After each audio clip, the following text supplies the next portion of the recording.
Aprendí muy poco, salvo que la mayoría de las acciones que puede realizar el hombre, sean malas o buenas, obtengan recompensa, alabanzas o reprobación, ya habían sido realizadas, y solo podían aprenderse en los libros. William Faulkner.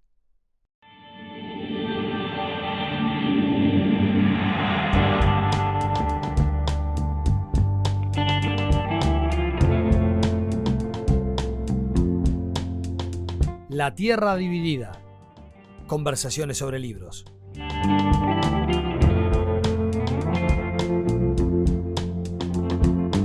Un podcast de Mauro Tomasini y Sergio Requel.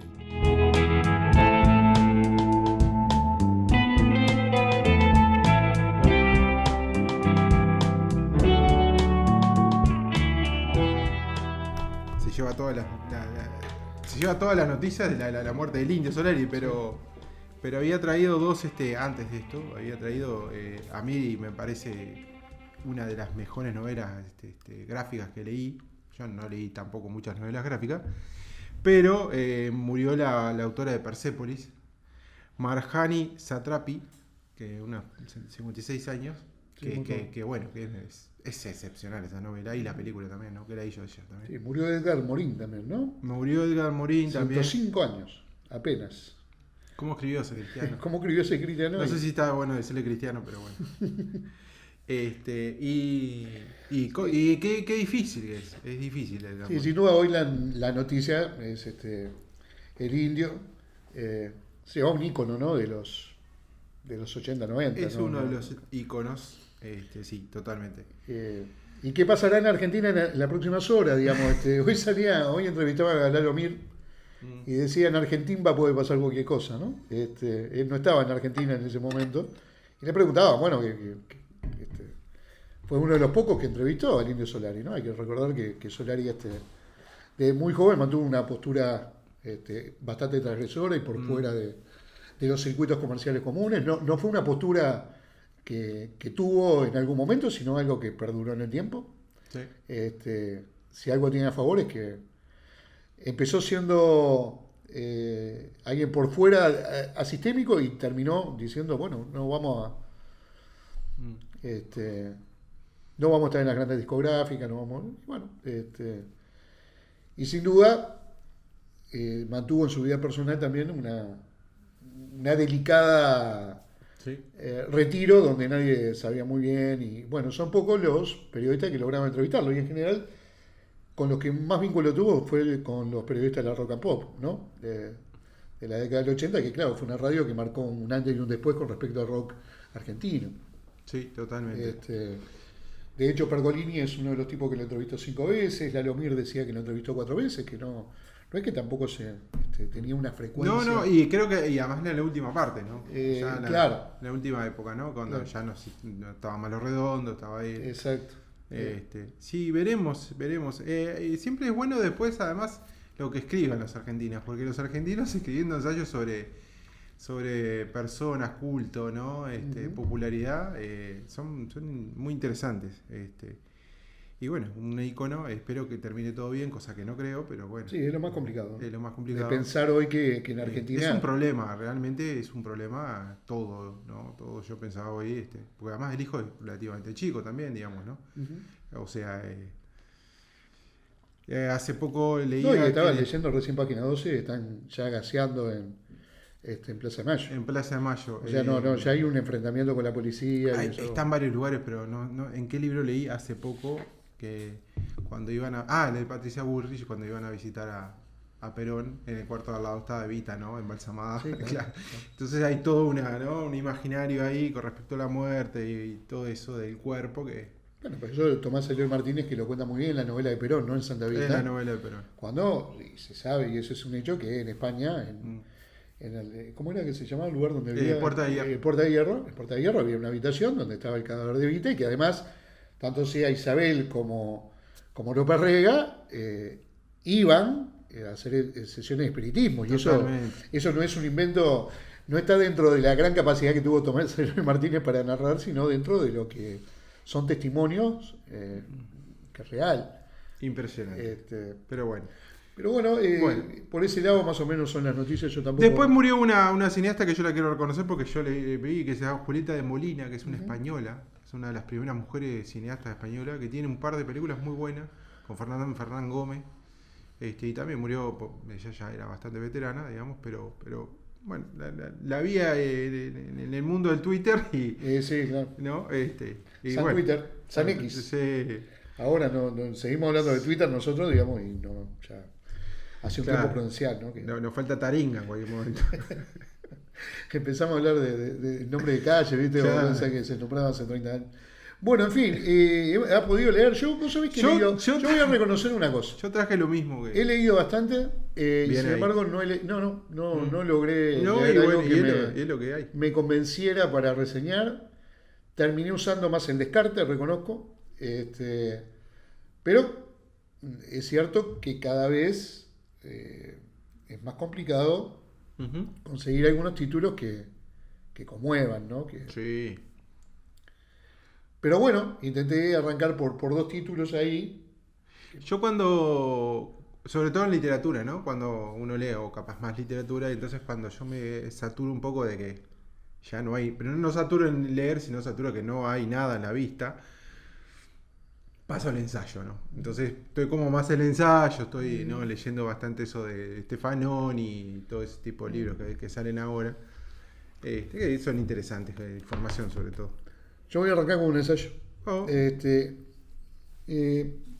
tema es el de las bibliotecas? Ahora, porque tiene relación con el ensayo, ¿no? Pero, ¿qué tema que tenemos los que acumulamos libros?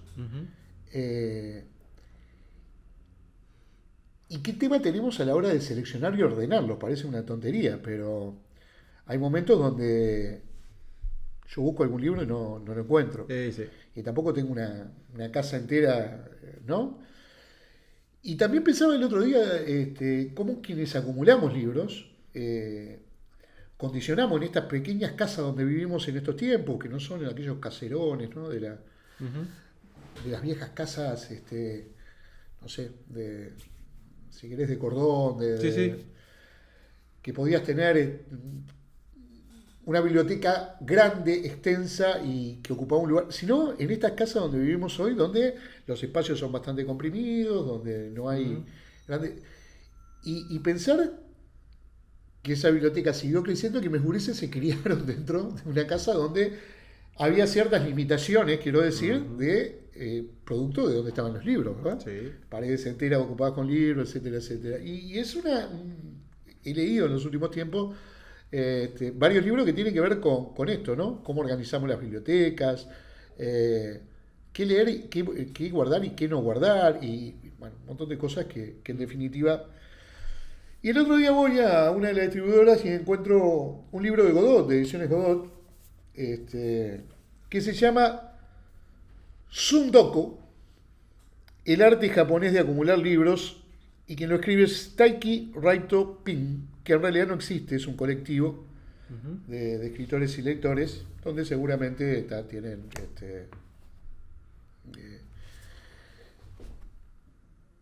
no sé, algún punto que los una para haber escrito este libro. Y lo empecé a leer, y vos sabés que, a pesar de tener ciertas partes bastante naif, bastante de manual, esta historia de bueno, tener como al final, bueno, vos cómo organizás los libros, y según el A, el B, el C, el tipo de personalidad, tiene cosas muy interesantes. Vamos a empezar por lo básico, vamos a empezar. Me contaban ayer que hay un juego que también se llama de la misma manera, Sundoku. Yo realmente no lo conozco, dicen que es un juego japonés, pero en este libro en particular se refiere a la acción de procurarse material de lectura para luego dejar que se acumule en algún lugar de la casa sin leerlo o siquiera hojearlo. Este término se utiliza también para aludir a los libros que se dejan en un estante o una mesa de luz a la espera del momento indicado, la famosa pila de la vergüenza. La palabra, que significa que reúne dos conceptos, amontonar cosas para hacer después y dejarlas un rato en el olvido, y la otra, lectura, es decir, lectura acumulada, en resumen implica acumular libros y dejarlos en el olvido durante un rato. Algo que yo lo he hablado 50.000 veces contigo y que habitualmente nos pasa, ¿no? esta historia de tener algunos libros que leímos 3 hojas, lo dejamos ahí, 2 años después nos dimos cuenta que lo tenemos y que siempre está bueno. Y que me hace volver a aquello de Humberto Eco, cuando él tenía una biblioteca de 50.000 libros, creo que era. Y claro, la pregunta de siempre, ¿no? ¿Y usted leyó todo esto? Y Humberto Eco decía, no, lo que leí lo tengo en mi cuarto, estos son los que tengo que leer antes del fin de semana, ¿no? O en el próximo mes. Partiendo de la base que luego, cuando salía de la ironía, explicaba de alguna forma que, bueno, uno acumula libros porque también es una forma de reconocerse en ese infinito y en la modestia de saber todo lo que a uno le queda por aprender, por saber. De hecho, hay un dato aquí que está casi en el inicio del libro, que dice, intentemos calcular aproximadamente la cantidad máxima de libros que una persona sería capaz de leer en toda su vida, suponiendo que dedicara toda su existencia a la lectura. En promedio un libro tiene 300 páginas y cada una de ellas contiene unas 300 palabras aproximadamente. La velocidad media de lectura es de 200 palabras por minuto. Si tomamos estos datos como válidos, podríamos afirmar que se requieren 7 horas y media para leer un libro estándar de unas 90.000 palabras. Entonces, salvando 8 horas para dormir y 1 hora para ocuparse de las necesidades básicas, las 15 horas restantes podrían reservarse exclusivamente para la lectura. Si la expectativa de vida actual ronda los 80 años, una persona que empezara a leer a los 5, mirá este dato y es interesante, podría llegar a leer unos 54.790 libros en toda su vida. Parece un número altísimo, ¿no? Sin embargo, en Google, en el 2010, se llevó a cabo una investigación cuya conclusión es bastante reveladora. A la hora, el propósito era contestar una pregunta: ¿cuántos libros hay en el mundo? El resultado es chocante. A la fecha existían 129.864.880 libros únicos en el mundo. Si consideramos que cada año se publican más de 2 millones, cuando aparece este libro, dice, ya vamos a estar en unos 154 millones de libros en todo el mundo. Por eso, aunque dedicáramos la vida entera a la lectura, necesariamente nos quedarían por lo menos unos 153.945.000 libros sin leer. Me resultó interesante porque justamente esa acumulación que uno tiene, pretendiendo tener el conocimiento universal, y ahí también lo relaciono con esto que salía de las librerías españolas, donde el 49%, el 48% o el 52% de los libros, de los títulos que hay en España no se venden, tienen 0 venta. Claro, hay una sobreestimulación brutal, que quizás. Y establece el libro, que me parece también interesante, una diferencia entre la bibliofilia o la bibliomanía con este concepto que es el sundoku. Claro, la bibliofilia, que es el amor a los libros, dice, lo leo textual, los bibliófilos albergan un entusiasmo fervoroso por los libros y todo lo que se les relaciona. Además, por lo general, tienen un amplio conocimiento de las distintas ediciones existentes, de las más raras, las más valiosas y las más preciadas. Pero tampoco son alguien que de pronto sean grandes lectores, eso es verdad. Aman los libros, aman cierto orden, aman la acumulación de tener las primeras ediciones, aquellos que están firmados, etcétera. Pero cuando lees, cuando apretás un poquito el acelerador, nosotros hemos tenido algunos conocidos que tampoco son grandes lectores, sin embargo... Y otros grandes lectores que casi no tienen libros. No tienen libros. ¿Tá? Y ahí hace también una diferencia con la bibliomanía, ¿no? Que refiere a la obsesión por los libros. Es un tipo de trastorno obsesivo-compulsivo que se inscribe en el ámbito de las disposofobias, es decir, de los trastornos por acumulación. Y ahí hace todo un análisis y establece como una diferencia con quien acumula los libros por el hecho de creer que en algún momento los vamos a leer. Porque vos, cuando compras un libro y lo dejaste a un costado, en realidad es muy difícil que vos digas, no, lo compré, lo dejo al costado y no lo voy a leer. En general siempre tenemos la expectativa de que en algún momento nos vamos a sentar a leerlo nuevamente, que no fue el momento, que había otras lecturas, que lo que fuera. Cuando sabemos y miramos la biblioteca que vamos a tener un montón de libros, que si alguna vez los leímos no los vamos a volver a leer, y que además hay otro montón que quizás no leamos. Y por eso comienza a hacer un análisis de todo lo que significa el libro en la cultura actual, lo que significa la acumulación de libros, pero la acumulación de libros bien entendida, como esa especie de humildad ante las cosas, de saber que hay una parte muy importante del conocimiento que está ahí y que uno tiene la expectativa de absorberlo, sabiendo que en definitiva... Hay un dato que también manejan acá y que me acordaba con Casa del Libro, que te pone, bueno, ¿qué tipo de lector sos? ¿Un lector social, un lector de vez en cuando o un gran lector? En Casa del Libro, si ustedes entran y llenan las cuentas, sos un lector compulsivo leyendo 25 libros al año. Se considera lector compulsivo. Y aquí dejaban un dato que no me acuerdo de dónde. hecho, la encuesta esta que mandaron a hacer acá, ¿Sí? el promedio es el 50%, un libro al año. Un libro al año. Al año. Y según sentía el presidente de la Cámara del Libro, es altísimo el porcentaje en Uruguay con respecto a la región. Mira, no, la verdad. Y en no. ese porcentaje, un libro al año. Un libro al año, y en ese porcentaje hay más porcentaje con respecto entre hombres y mujeres. O sea, las mujeres leen más. Leen más que los hombres, eso sí, yo ya lo había leído. Sí. Eso. No, hay un dato acá que no lo logro encontrar. Por medio marqué algunas cosas que me parecían interesantes, que se considera un lector importante, un bibliófilo, leyendo 12 libros al año, ¿no? Lo cual, no sé, pucha, qué poca lectura, de verdad, para considerar que alguien es un gran lector leyendo esa cantidad de libros. Sí, lo que me estoy dando cuenta también ahora es que las redes no funcionan tanto, ¿no? Porque hay continuamente, ¿no? Bueno, disposiciones de circulación de publicidad de libros y... Bueno, sin embargo acá, vuelvo a decir, esto es un manual hecho por un montón de gente anónima, que vaya uno a saber, y que es bastante naif el ensayo y tiene partes interesantes, o sea... Es una lectura grata, pero tampoco creamos que hay una profundización en esto. Sin embargo, hablan de que TikTok, que generó, no me acuerdo la palabra en inglés, cómo es, yo lo tenía anotado por ahí, pero bueno, como verás, tengo varias partes subrayadas, que si no, terminamos el podcast en el 2050. Pero decían de que en TikTok se producía esto de filmarse y contar lo que estaban leyendo, y que generaba brutales corridas a las librerías, y que las librerías, claro, no estando adaptadas a ese tipo de recomendación de libros, no tenían que salirlo a buscar o no. Y que ahora hay algunas librerías comerciales, obviamente, porque acá también hay un análisis de las distintas librerías que también está bueno. La librería comercial llegó a tener ahora un sector con un nombre en inglés que no recuerdo, que es parte de los recomendados en TikTok. ¿Tá? Entonces vos vas a ciertas librerías y los encontrás. Bueno, vuelvo un poco sobre el libro. Tiene un montón de cosas raras, un montón de cosas interesantes. Mirá, hay como, tengo un montón de cosas en... mirá, el hashtag BookTok, los BookTok, tan popular en la red social TikTok, es uno de los medios utilizados por lectores para hablar de los libros que leen, recomendarlos y describirlos en pocas palabras.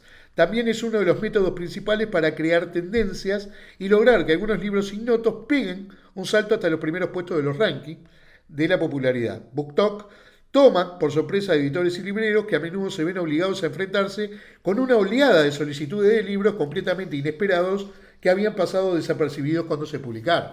Claro, lo que hace, bueno, dice, algunas librerías se tuvieron que adaptar a este modelo, claro, y, bueno, tener como un sector de recomendados en TikTok. También creo, en eso que vos decís, las redes sociales no pesan tanto para la buena literatura. Ahí hay un tema... Los buenos libros no están en bueno, es una generalidad lo que estoy haciendo, pero con toda probabilidad los buenos libros no están dentro de los BookTok de TikTok. Acá están todas estas colecciones que han salido y que tenemos que ver si esos que recomiendan también no están pagos por las propias editoriales, ¿no? Como fenómenos de lectura. Sin embargo,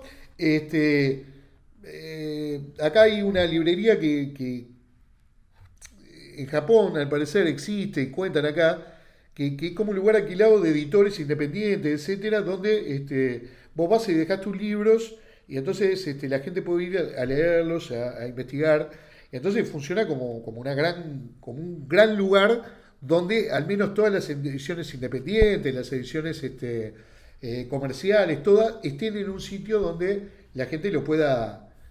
porque ese es el otro problema que tenemos en la librería. Si uno va sin saber qué es lo que está buscando, en general lo que tenemos en las mesas son los libros que nos proponen que leamos, que no son necesariamente los libros que uno capaz que elegiría si tuviéramos otra forma de ordenarlos. Yo me acuerdo de una librería que me contaba que una editorial determinada, para darle todas las góndolas. La góndola. Es igual que los supermercados. Exactamente, igual que los supermercados. ¿Ah? Bueno, y acá tenemos alguna excusa, y termino, porque es un libro que me gustaría recomendar que se lea como un placer de estos, de quienes acumulamos libros, de quienes pensamos que algún día vamos a leer, pero que también está buenísimo porque nos genera la inquietud de poder seguir aprendiendo y de saber que somos muy poco dentro de esto. No sé, acá me reí con algunas excusas para seguir comprando libros, ¿no? Organicé la biblioteca por autor, pero me faltaba alguno que yo iba a empezar a por X. Está firmado por el autor, es una oportunidad imperdible cuando ya lo leyeron todos menos yo, esta editorial nunca falla, es de una editorial que yo conocía, el color de la tapa es idéntico a la de mi casa, eso ya me es guarango, ¿no? Pero bueno, hay como 100 excusas para poder comprar un libro. Yo recomiendo, es de Ediciones Godot, no es un libro caro, está circulando, llegó recién a Uruguay. Esta editorial es una editorial argentina, y vuelvo a decir, Taiki Raitopin, que es quien firma la autoría de este libro, es un colectivo que, si ustedes lo buscan en internet, van a ver que se presentó este libro, este título, en varios puntos de Argentina, y bueno, hay distintos, no sé si son autores o lectores que están en la vuelta. El arte japonés de acumular libros me resulta recomendable, una lectura placentera, cómoda, en el sentido de que no exige... Para variar, digamos. Pero puede ser una lectura intermedia de esa que cuando nos saturamos de no encontrar nada, nos sirva como para hablar de una de las grandes pasiones que uno tiene, que son los libros. Bueno, de hecho, lo que pasa es que en Japón los libros tienen, en Japón, bueno, y en muchos países asiáticos tienen como ese mundo capitalista, pero dentro de parámetros culturales muy añejos, ¿no? En Japón, por lo que yo sé, los libros de fotografía, que son de los mejores del mundo, es más importante, o sea, no es tan bueno, tan interesante para los japoneses las publicaciones, las exhibiciones fotográficas, sino los libros. Y en Japón es uno de los, por per cápita, uno de los que más publica libros de fotografía, por ejemplo. Sí, sí. Pero los libros de fotografía, claro, son de una artesanía impresionante. Como hay muchas ediciones en Japón que son artesanales, pero a su vez son masivas, ¿no?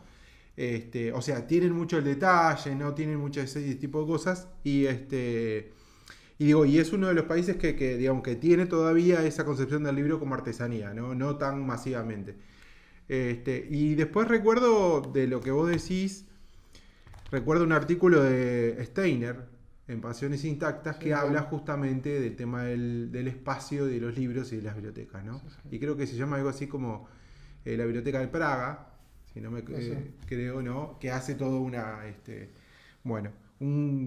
análisis de los libros, etcétera, etcétera. Para todo esto tenemos los aparatitos, los Kinder, que va de la mano, ¿no? Bueno, ahí hay un análisis también de lo que es el libro de papel, el olor, uno de los sentidos más importantes cuando entramos a una librería, el olor a tinta, o al libro usado, que es cierto que quizás tienda con el tiempo a ser, no a desaparecer, pero a ser un objeto más de culto, quizás en unas décadas, y buena parte de las lecturas se lleven adelante por lo digital. Sí, aparte no solo digital del espacio, sino de la movilidad, digamos, lo otro, ¿no? Eso que contaba acá Parrós, que yo me voy, ¿para qué quiero una biblioteca? Yo me voy y tengo todos los libros que tenía en el Kinder, ¿no? Pero bueno. Sí. En fin, un gran defensor de Kindle. Un gran defensor de Kindle, de las redes. En realidad tampoco, porque ahí entro como de vuelta en lo que hablamos el otro día, ¿no? Bueno, hay que tener cuidado a veces con este tipo de análisis, como pueden ser la inteligencia artificial, todo. No, Donde, sí. no, incluso digo, la lectura digital, donde está demostrado que leer en papel uno se concentra mejor, tiene una mejor memoria fotográfica de dónde encuentra ciertas cosas que no sucede con lo digital, y sin embargo creemos que lo digital es... Sí, no, y hay muchas cosas. Un libro puede ser un objeto comunitario. Exacto, que no es lo digital. Que es lo que dice Rivera Garza. Y en lo digital no, es mucho más el no vínculo, digo, las vinculaciones entre las personas, ¿no? Sí, y que además en el caso de lo digital, lo que permite, y eso sí, yo me acuerdo de haberlo hablado hace años contigo, de poder leer un montón de textos que no podríamos leer porque no llegan al país. Sí, Es sí. decir, un montón de autores, yo estoy muy asombrado de la cantidad de autores colombianos, peruanos, ecuatorianos incluso que hay, que cuando uno entra, por ejemplo, Planeta, agarren Planeta o Alfaguara y pongan alfaguara.co de Colombia. Fíjense la cantidad de autores que hay, tremendo. que nosotros directamente, si nos sacás un par, no sabemos quiénes son. Sí, hoy en día en general creo que se puede leer casi cualquier libro de cualquier parte del mundo. Más o menos, ¿no? Entonces, esa es una parte que yo siempre rescaté de la lectura digital, que a vos te la comenté mil veces, de que me permitía leer cosas o autores que había sentido mencionar, pero que acá no estaban editados. También. Ahora, indudablemente el contacto con el libro papel, quienes pertenecemos al menos a esta generación, difícilmente lo cambiemos por lo digital. Sí, sí. Pero bueno. Bueno, yo traje lo mismo que ya había adelantado, se me empañó el lente, que eran 2 libros sobre la crisis del 29, del amigo Tom Cromer. Tom Cromer nació en Virginia en el año 1906, de padres checos, muy pobres, que vinieron a Estados Unidos. La segunda inmigración ya de esa época. Y que bueno, que básicamente no se encuentran muchas cosas en internet, no se encuentra mucha de Tom Cromer, yo no escuché mucho, porque tiene solamente básicamente un libro y unos cuentos que vienen en el mismo libro, y después yo no registré que haya más ediciones de algo, en español y en inglés. No registré. ¿Y de qué se trata el libro? Nada que esperar, que es del 1935. Bueno, básicamente es un relato crudo. Yo no recuerdo si él es un escritor puro. Yo creo que es una especie de crónica, ¿no? Nada ficcionada, si se puede decir la verdad, por lo que vi. De hecho, inclusive hasta el punto de vista, digamos, de la temática es muy monótona. O sea, lo único que gira es el hambre. Solamente el hambre, que el hambre es el eje vertebrador de todos los tramos de la novela, inclusive que son tramos que se relacionan entre sí, pero no se relacionan con personajes, sino que van cambiando. Y es básicamente la sobrevivencia, es una especie de Roberto Art, pero no más crudo, digamos, menos estético. Más Bukowski, sí. Y cuenta una serie de cosas que tiene que hacer, de estrategias para sobrevivir. Es eso. Pero siempre con una cosa que es como, que es esto que yo decía, que es como vertebral, que es el hambre. El hambre, la comida está en todos lados. Pasa por un bar, es el hambre. Pasa por otro local, es el hambre. Va a hablar con un carnicero para que le vendan comida, los huesos, inclusive unos huesos todos podridos, es el hambre. Siempre es el hambre, ¿no? Y las estrategias para conseguir un plato de comida. Es lo más básico, se puede decir, y primitivo, que él le interesa en toda la novela, es comer. Literalmente comer, porque se estaban muriendo de hambre. Y obviamente son los coletazos, la crisis del 29. Y ahí hace de todo un poco. Va a los refugios de cristianos, a los cuales, bueno, hay toda una serie de cosas que un ensopado horrible le dan, todo lleno de insectos, que casi no se pueden bañar. También en un momento determinado, básicamente la estrategia de él es vender su cuerpo a Mrs. Carter, que la conoce en un parque, y bueno, y se van a un hotel, a un apartamento donde además estaba con otra persona, y pasan la noche ahí, y eso le da de comer y le da plata. Después se junta con una mujer que intenta hacer el trabajo sexual y no puede, él es el primero. Entonces como empiezan una especie de relación y se van a comer. Y todo termina con irse a comer algo, porque es así la Con un novela. homosexual también, ¿no? Con Mrs. Carter. Mrs. Carter es en realidad era una travesti que se la encuentra en un parque y bueno, le ofrece un montón de plata para, ¿no? Unos dólares, que es como millones de dólares. Era mucha plata. Y es más, después con esa plata él cuenta lo que come, ¿no? Y lo que compra. Él también siempre anda con una persona que no recuerdo el nombre, pero va variando de amigos. Él además ayuda a otros amigos. En un momento determinado hay una persona que le da plata para que se compre de comida, y él recuerda a esa persona que él le había dado plata también para que comiera. Claro, es todo muy deprimente, ¿no? Muy, muy de ese cine negro de los años 40, ¿no? Pero muy es muy auténtico, muy crudo, y sin muchos ribetes estilísticos, ¿no? Él va a lo que quiere, que es el tema del hambre, que es una y otra vez sobre cómo sobrevivir, cómo hacer para conseguir un plato de comida. Ni siquiera es cómo sobrevivir para viajar, cómo sobrevivir para comprar. No. Sueñan con un plato de comida.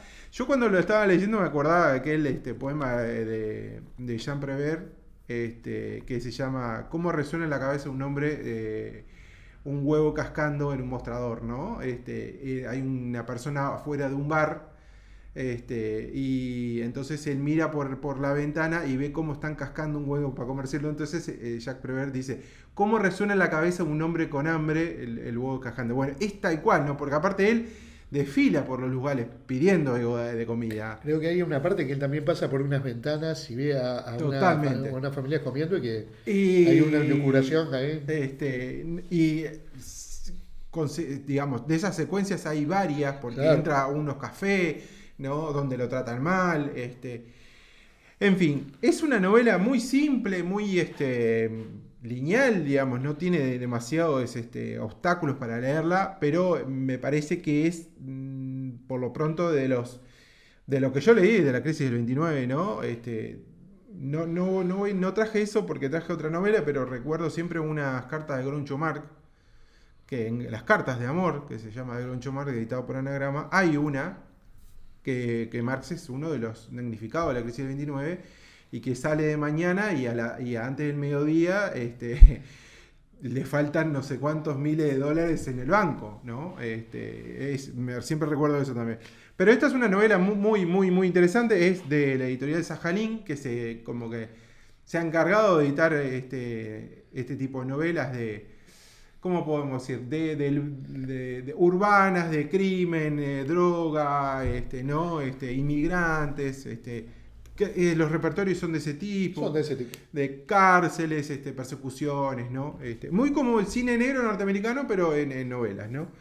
Es una editorial interesantísima. Interesantísima, bastante bien traducida. Bastante bien, dentro de todo.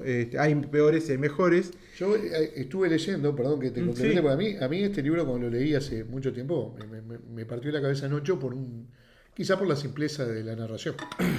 Hay poca ambición literaria dentro de la narración de Nada que perder. Uh-huh. Lo que hay es una autobiografía novelada que es estupenda, ¿no? Yo recordaba que una de las escenas que más si me decís una escena de ese libro, es cuando está durmiendo bajo el puente y las ratas lo están mascando. Sí. Y sentía el ruido y sentía que que hasta las ratas tenían hambre, digamos, uh-huh, ¿no? O que tenía que llegar primero antes que llegaran las ratas y taparse con un plástico duro, porque totalmente, era algo impresionante. No, y además ahí también que aparece en un momento, no es que se compleja la narrativa, pero aparece la policía. La policía claro, no, ellos tienen que correr bastante, los llevan presos por nada, por vagabundear. Yo leí el otro día, que te acordás que dije traer un par de libros también de la Sí, crisis del sí, 29. Bueno, uno lo leí, que no lo terminé por traer, que es La senda del perdedor de Bukowski, ¿no? Claro. Que es una novela que se ambienta claramente en la crisis del 29. Y es una de las novelas de Bukowski, quizás de las más autobiográficas, a pesar de que Bukowski es casi autobiográfico, ¿no? Porque ahí está De las menos bukowskianas, digamos, de las sí, menos donde... exacto, porque hay como una remembranza inexorable, digamos, de su propia infancia, el recuerdo con su padre, cuando yo me reía, ¿no? Casi en el inicio del libro, cuando dice, vamos y se van a robar naranja y sale Sí. uno con un palo que me hacía acordar también a las uvas de la ira, ¿no? Totalmente. Esa caminata Totalmente. a comer lo que se pudiera, porque Sí. No, hay una serie de novelas de esa época que vale la pena. Yo después que leo, como que ahí empieza a recordarte a ver qué novela puede ir emparejado, qué novela leíste. También hay una de Tilly Olsen, que es sobre la crisis del 29, que es una escritora norteamericana muy conocida, y hay una serie de crónicas también de la época, América Profunda, hay un montón de cosas, pero la verdad que es un libro muy recomendable, que vamos a decir, circula acá en Uruguay, porque la otra vez dije un libro que no circulaba, creo que sí circula Sajalín en Uruguay, sí. Así que lo pueden adquirir. Yo busqué, para recomendar un par de libros que son El cartero llama dos veces también. El cartero llama dos veces. Claro. Es un libro importante y aparece alguien de un libro, Roscoe de Negocios de Amor y Guerra, de William Kennedy, que en realidad William Kennedy no circula acá. Es de editorial Asteroide y no ha llegado libros de él. Sin embargo, hay una trilogía que es casi la crisis del 29 y su posterior repercusión. Digamos. Claro. Digo que son libros que para aportar. Creo que, si no me equivoco, también podría entrar algodoneros. ¿Cuál? Algodoneros. Bueno, algodoneros, porque claro, es de la crisis del 29. Lo que pasa es que ahí el problema que tenés, puede entrar el ruido y la furia también.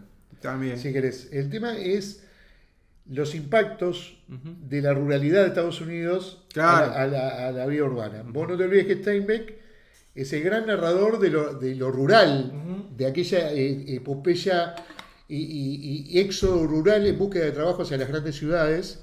De hecho, La suba de la ira se concentra casi en el trayecto de esas familias, pero que provienen de la parte rural. Faulkner, buena parte de su narrativa también está ubicada dentro de los cimbronazos de la crisis, a pesar de que jamás la menciona, pero tiene... A ver, lo de Faulkner tiene mucho más que ver con los cimbronazos de la guerra civil, pero si vos lees El ruido de la furia probablemente encuentres algunas cosas que tengan o se relaciones con ese... De hecho está editado en el año 30. Seguro. El ruido de la furia. Pero digo, aquellos textos que eventualmente hablan específicamente de lo que es la crisis de 29 en las grandes ciudades, quizás esté más esto que estamos mencionando. Algodonero, sí, terrible libro además. Terrible libro. Bueno, está circulando, así que el que quiere leerlo. Sí. Nada que perder. Al que le guste, nada que esperar. Muy bien. Bueno, yo traje el otro día, te consulté si lo habías leído alguna vez, yo lo encontré ahí recomendado. Y quise leer algo de él. No había leído nada, sinceramente. Es un escritor argentino que se llama Luis Agasti. Vamos a leer la biografía, que es lo que no hacemos nunca. ¿Lo hiciste también por eso? Yo lo hice porque no había mucho. Luis Agasti nació en Bahía Blanca en 1963, es docente y crítico de arte. Ha publicado las novelas Los mares de la luna y El canon de Leipzig y el ensayo Perdidos en el espacio, además de cuentos y artículos en diversas revistas culturales. En 2010 obtuvo una beca, etc. Y tiene un libro que también se llama Bellas Artes, no recuerdo ahora todos los títulos de él, porque la que voy a reseñar está escrito en el año 2015, es casi la segunda novela, que se llama Maelstrom. Maelstrom es el nombre de un famoso remolino marino asociado a los relatos de Allan Poe y Julio Verne. Y voy a leer un poco de la contratapa para poder explayarme después. Dice: Gustavo está en Santiago de Compostela investigando la repercusión de la Guerra Civil Española en Bahía Blanca. más precisamente cómo se organizó allí la ayuda a los republicanos. En un paso por el Parque de Alameda, un pequeño jardín de helechos, el Jardín de Andrómeda y una placa con 7 nombres despiertan su curiosidad. Que una ciudad tan católica le dedique un jardín a un personaje de la mitología griega le pareció algo raro. Los nombres de la placa le hicieron pensar en víctimas de la guerra republicanos, sobre todo porque eran de diferentes nacionalidades. Pero al parecer nadie sabe nada al respecto, ni siquiera el jardinero del lugar, cuyo nombre llamativamente es uno de los 7 que figura en la placa. Acá hay una novela con un corte netamente de investigación de policial, o que toma parámetros de la narrativa policial, porque realmente es un librazo, y si yo tengo que recomendar y decir por qué, tengo muy pocos elementos para hablar. Porque detrás de esta anécdota, ese Gustavo que está justamente para investigar cuánto impactó la ayuda de Bahía Blanca en la guerra civil, se encuentra detrás de un grupo de nombres investigando quiénes son, qué hacen, qué relación tienen, y en definitiva lo que vamos a encontrar a lo largo de la novela es que la relación de esos 7 nombres, luego aparecen 7 más, no tienen relación entre sí. Sin embargo, es tan caótica la investigación que hace junto a su amigo, que es el narrador, que resulta extraordinaria porque tiene partes que son magistrales. Entre ellas, la de un descendiente español en un circo en Córdoba, o el de una mujer que aparece ahí, que está en Temperley, en unos rituales extrañísimos. Y además, entre las partes, aparece algo que es de lo que menos me interesa, si se quiere, que es toda una erudición astronómica por parte de Sagasti, de describir un poco bajo el cielo que vivimos, bueno, las estrellas, las constelaciones, hay unas divagaciones astronómicas que son impresionantes, que a mí quizás no es de la parte que más me interesa del texto, pero lo que es toda la parte de investigación y del seguimiento que se le hace a esos nombres que aparecen en las placas me parece extraordinario. Y me parece además de una fineza narrativa muy interesante. Una fineza, me refiero hasta con el uso del lunfardo, digamos, no la fineza del gran idioma, sino la fineza narrativa. Leía después de este chico Sabatella, que leí en una crítica que hace al libro, dice: procede a través de la acumulación y el desvío, acumulación de sucesos de un personaje que se encomienda a una investigación delirante y en apariencia inconducente. Los desvíos llegan a través de las irrupciones del narrador sobre la observación de las estrellas, desvíos que una y otra vez llevan al lector a una especie de reverso de la narración. En ese sentido, es importante señalar la armonía y correspondencia de los materiales que componen el libro, desde una cita de Van Gogh hasta la mitología griega. Y esto es posible por la destreza del narrador, que en cada momento encuentra el eje y el hilo que organizan los distintos materiales que incorpora a la novela. Y acá, a contramano de lo que es la novela policial, lo que vamos a tener son círculos concéntricos, que en realidad cuando parece que se va a terminar comienza un nuevo círculo, y en definitiva la novela no resuelve nada porque quizás no haya nada para resolver. Lo que había para resolver era como una gran obsesión del amigo de ese narrador, que detrás de esos nombres cree que va a encontrar algo y que nunca encuentra absolutamente nada, y que lo que va a encontrar son vidas. Pero está muy bueno, digo, las excusas del tipo, ¿no? Las excusas para irte a entrevistar a hoy. No, porque me interesa. ¿Y a vos quién te dijo? Yo tengo algo que ver con eso. Y todos los artilugios que tiene que intentar para que vos le cuentes, y que en definitiva lo que te está contando no te interesa lo más mínimo, pero siempre hay una relación con el otro nombre que viene de esa placa, que tiene, bueno, parte de la ficción radica justamente en eso. Así que lo leí, me parece un escritor bastante erudito en algunas cosas. De hecho, tiene un libro que para mí, lo empecé a leer y me parece que puede llegar a ser de lo mejor, que son todas las notas de pie de página. Un libro que se basa exclusivamente en notas de pie de página. ¿Y qué narra? Ahí es donde está el tema. que narramos con las notas del pie de página. Ujú. Y me parece un tipo muy erudito, sin duda, un tipo muy formado, no sé si erudito, un tipo muy formado, que tiene esa ambivalencia que muchos narradores tienen entre lo espiritual, lo astronómico, que a mí me hace salir un poco por los costados. Es argentino, tal cual. Lo pensé y no lo quise decir. No. Pero indudablemente también tiene una muy buena capacidad narradora. Y este libro lo recomiendo para si queremos leer una no historia. ¿Qué significa esto? Ujú.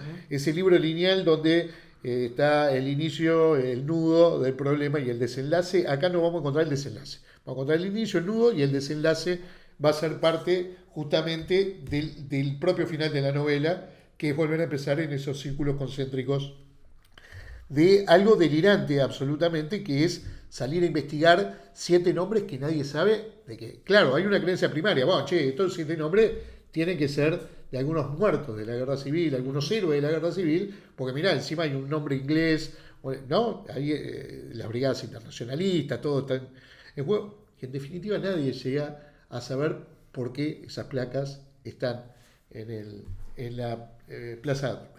Así que bueno, lo recomiendo, es de Eterna Cadencia, circula, y me parece un buen autor, sobre todo para aquellos que les guste cierta narración delirante. Está eso. Y es la literatura fantástica. La literatura fantástica en Argentina. Dice que en este caso es fantástica porque él se encarga de todos los niños que hicimos. Está buena la explicación, ¿no? Aquellos que de chico, bueno, en el cielo, las estrellas son los que. Empieza todo un análisis astronómico que a veces es como pausas narrativas que también se explican en lo que nos está narrando de la investigación. Claro. Bueno, me parece muy bien.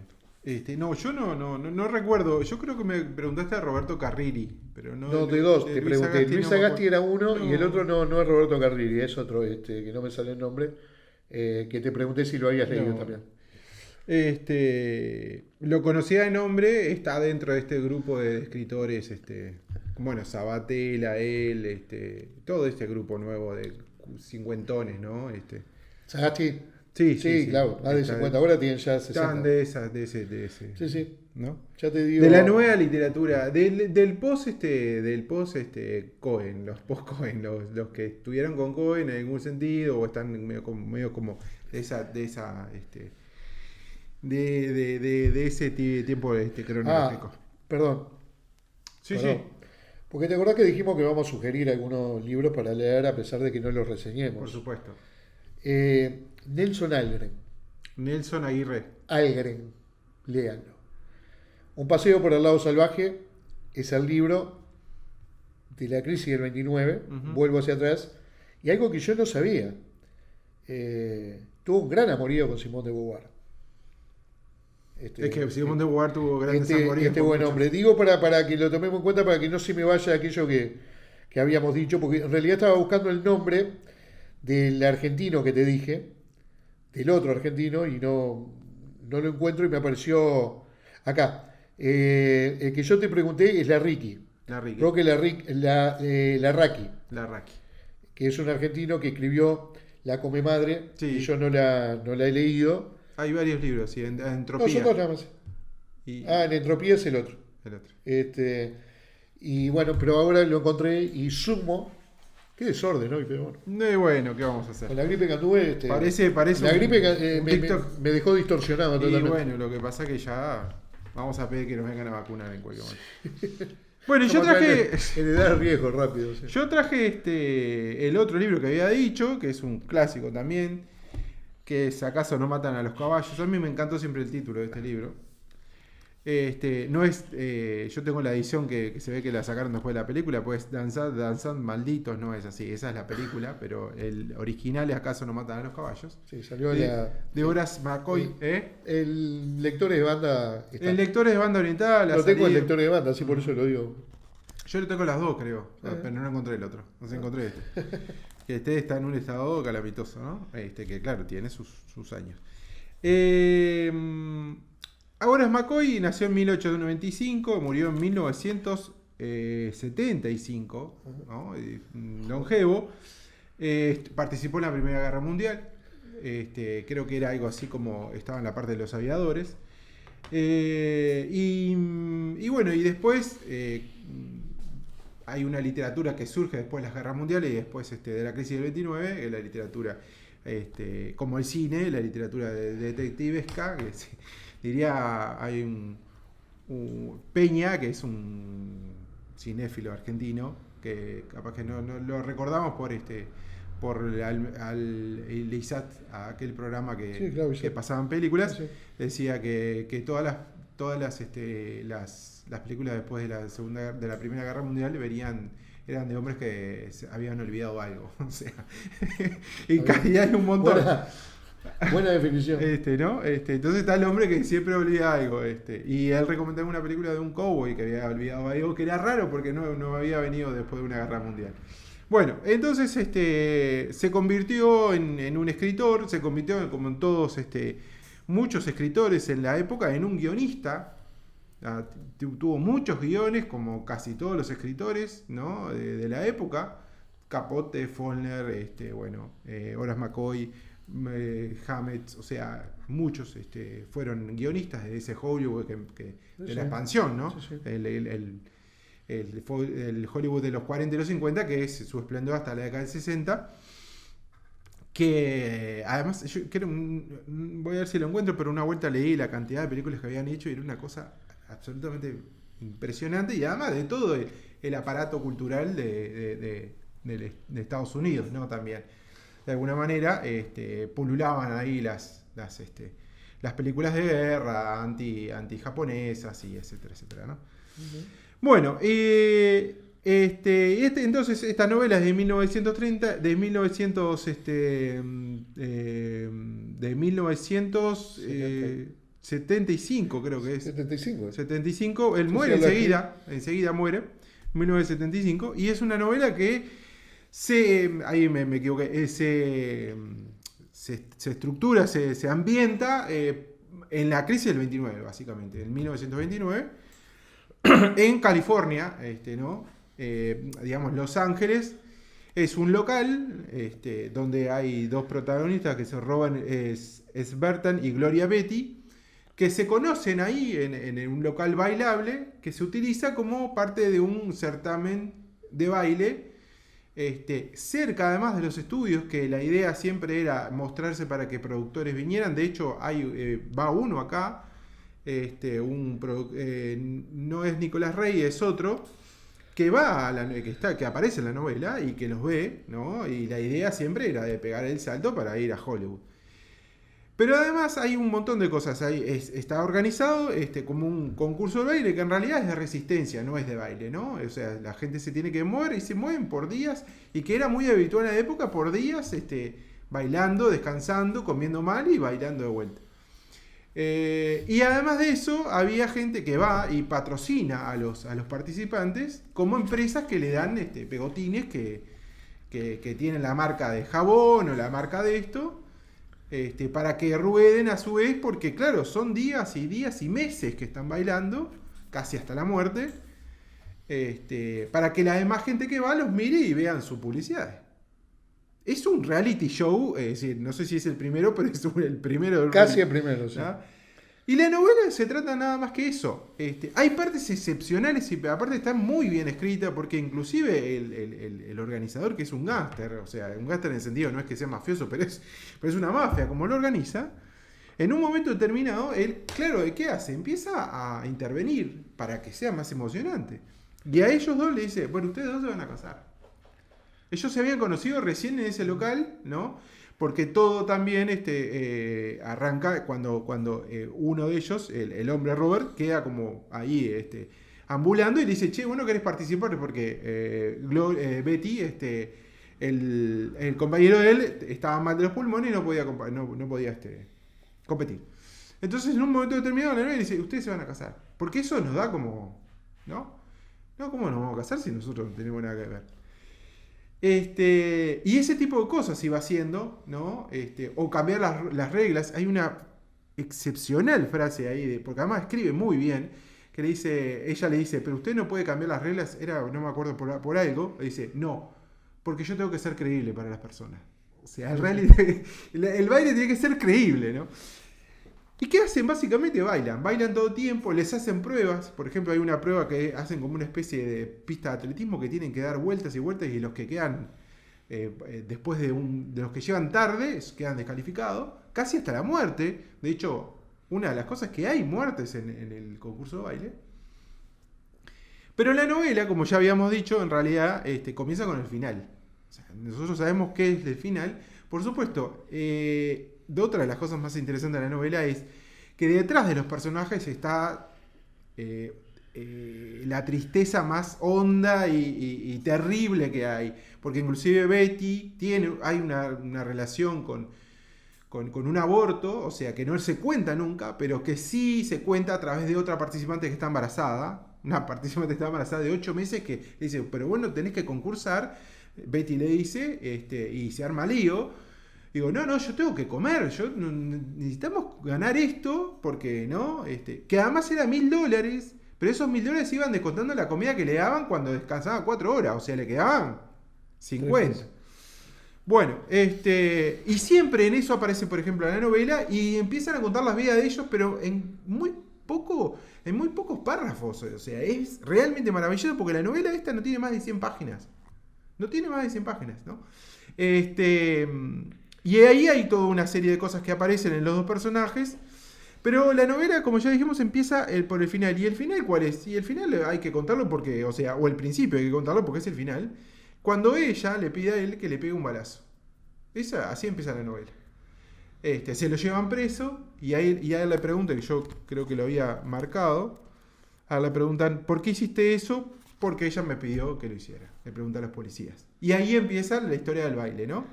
¿Y por qué acaso no matan los caballos? Porque él de chico, Robert, una vuelta tenía un caballo, estaban en el campo, y bueno, un caballo tropieza, entonces el abuelo se quiebra la pata y le tiene que matar. Entonces ahí sale la frase, ¿acaso también no matan a caballos? Como diciendo, no vamos a matar a alguien, o sea, si también matamos a los caballos. Es una novela increíble, la verdad, para la época de leerla ahora, o sea, ¿no? 50 años, y tiene una vigencia estremecedora porque es como que se adelanta a un montón de cosas, que es lo que hace la literatura. Yo me acuerdo de una frase de Pierre Vilar, que decía, la literatura siempre cuenta lo que va a contar, lo que va a escribir la historia antes. Y es cierto, ¿no? Acá creo que encontré la parte del final, que es el principio.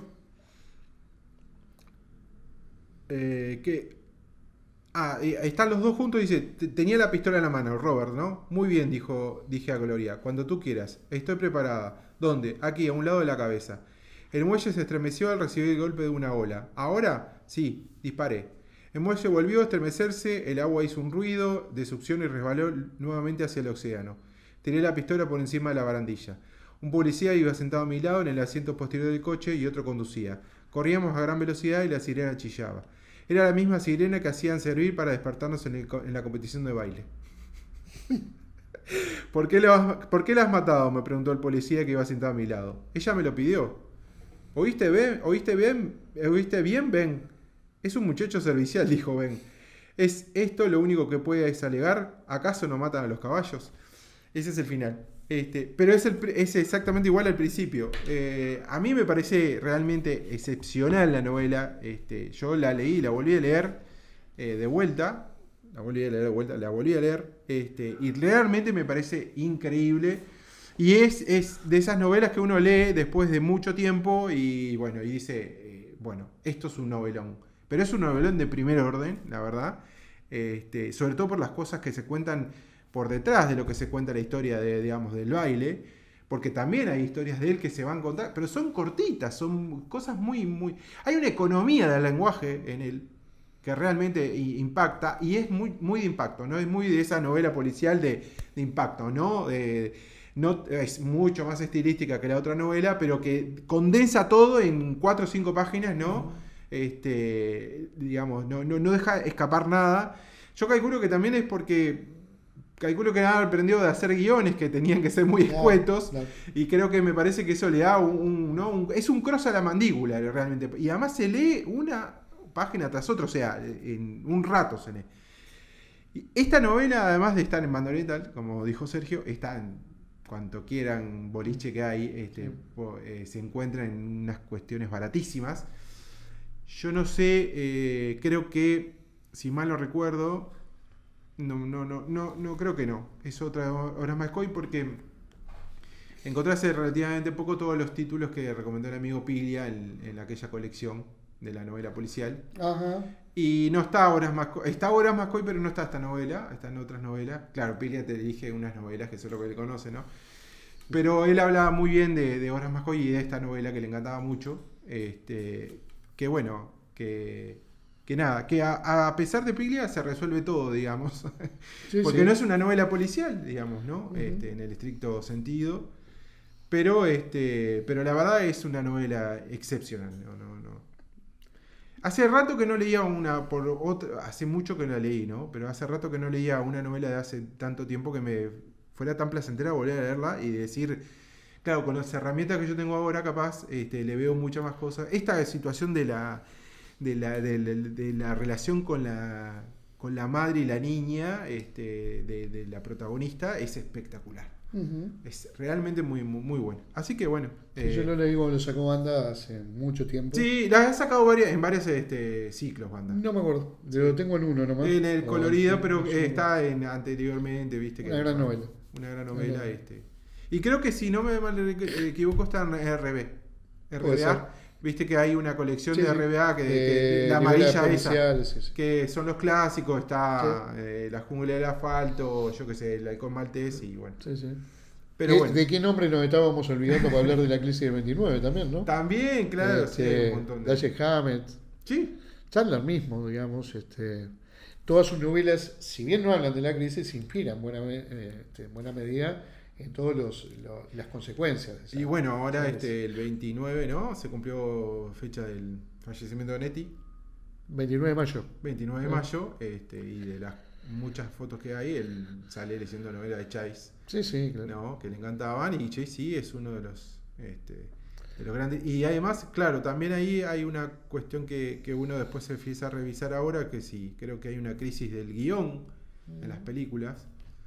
Creo que sí, estilísticamente me parece de la imagen han evolucionado, pero no han evolucionado en los relatos.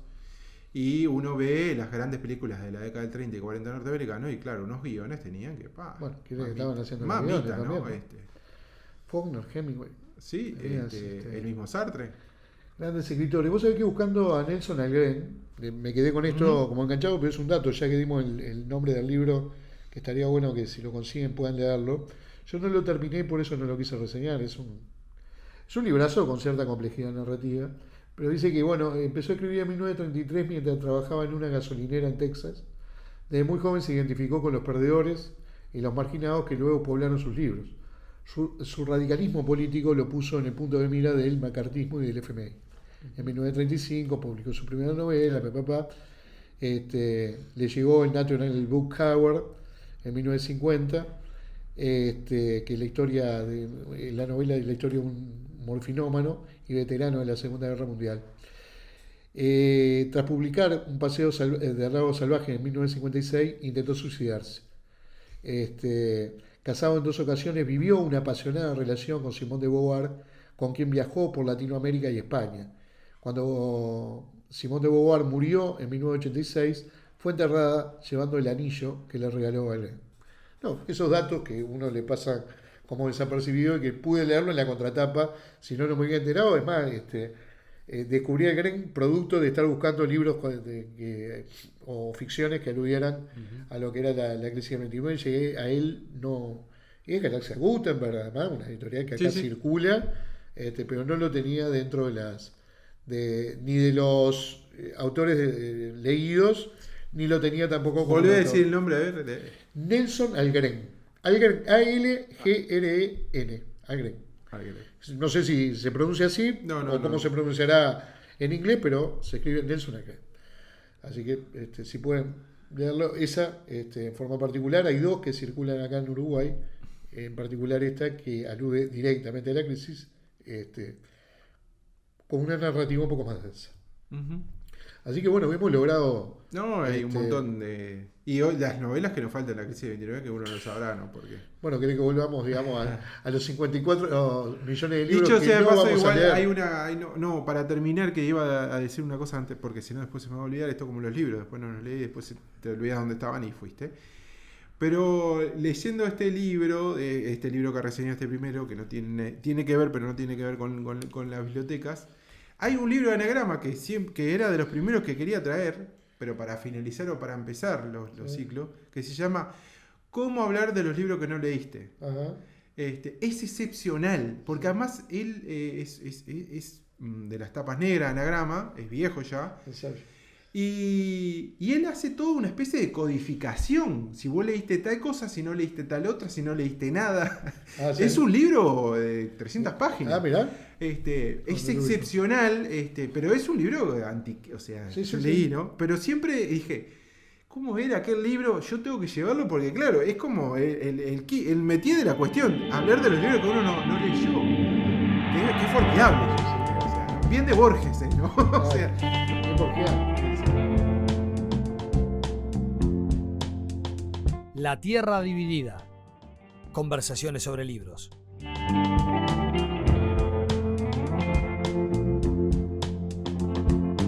Un podcast de Mauro Tomasini y Sergio Requel.